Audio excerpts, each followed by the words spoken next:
हिमालयाच्या बर्फात लपलेल्या एका गुहेत दरवर्षी स्वतःहून तयार होणारं शिवलिंग.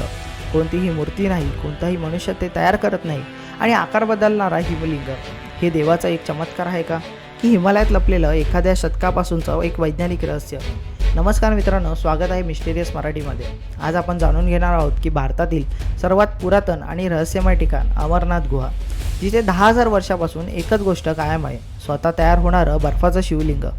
चला या अनोख्या चमत्काराचं गूढ उकलूया.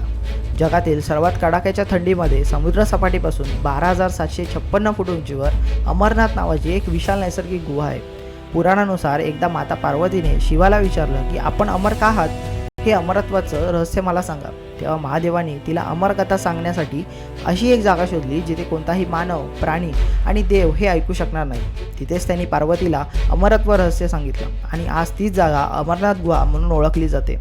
आता अमरनाथाचं सर्वात मोठं आणि अनुत्तरित रहस्य म्हणजे स्वतः तयार होणारं हिमलिंग. ना साधन, ना मनुष्य, ना कोणता पुजारी, हिमलिंग स्वतः तयार होतो. आणि आश्चर्य म्हणजे आकार नेहमी पौर्णिमेनुसार बदलतो. पौर्णिमेला सर्वात मोठा, अमावास्येला सर्वात लहान, तर श्रावणात परिपूर्ण. हे कोणत्याही नैसर्गिक बर्फरचनेत होत नाही. मग हे कसं होतं? तर वैज्ञानिक स्पष्टीकरण काय आहे? तर गुहेत थेंबाथेंबाने पडणारे थंड पाण्याचे थेंब म्हणजे -15 डिग्री सेल्सिअसचं तापमान आणि हवा दाब आणि बर्फाच्या थरांमध्ये जमा होणं. पण एक मोठं अनुत्तरित रहस्य म्हणजे तिथे असणाऱ्या इतर 2 लिंग म्हणजे श्री गणेश आणि माता पार्वतीचे हे सुद्धा स्वतःहून तयार होतात. ही गोष्ट आधुनिक विज्ञानाला बुचकळ्यात टाकते. आता इतिहास हे आणखी रहस्यमय करतो. कैशापाशी शैलचित्र, गुहेजवळ सापडलेली शैलचित्रे ही 10,000 वर्ष जुनी आहेत. या चित्रामध्ये त्रिशूळ, कैलास, हिमलिंग, साधुजन हे स्पष्ट दिसतात. याचा अर्थ अमरनाथ हे प्राचीन सभ्यतेपासून पवित्र मानलं जात होतं.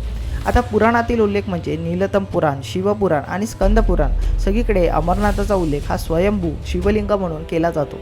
अमरनाथ यात्रेचा आणखी एक गूढ म्हणजे अनेक साधू अचानक गायब होणे. स्थानीय लोक सांगतात की विशिष्ट पौर्णिमेच्या दिवशी काही साधू हे हिमलिंग जवळ ध्यान करताना गायब झाले, परंतु कधीच ते दिसले नाही.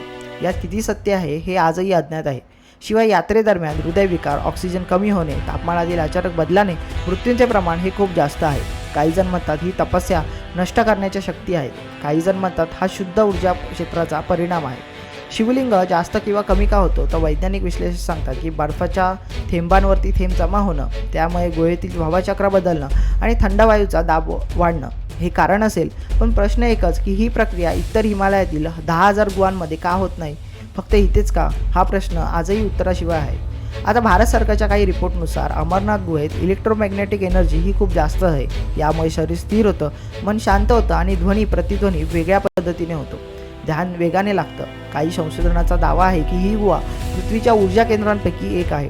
अमरनाथ गुहा रहस्याने भरलेली, बर्फाचं स्वतःचं तयार होणारं शिवलिंग, 10,000 वर्ष जुनं पुराण हे शिवलिंग वैज्ञानिक चमत्कार आहे की आध्यात्मिक ऊर्जा? आजही या गुहेत अनेक रहस्य ही दडलेली आहेत. तुम्हाला काय वाटतं? अमरनाथाचा हिमलिंग हा देवाचा चमत्कार आहे की हिमालयाचं विज्ञान? तुमचं मत कमेंटमध्ये नक्की सांगा आणि आपल्या मिस्टेरियस मराठी चॅनलला लाईक करा, शेअर करा आणि सबस्क्राईब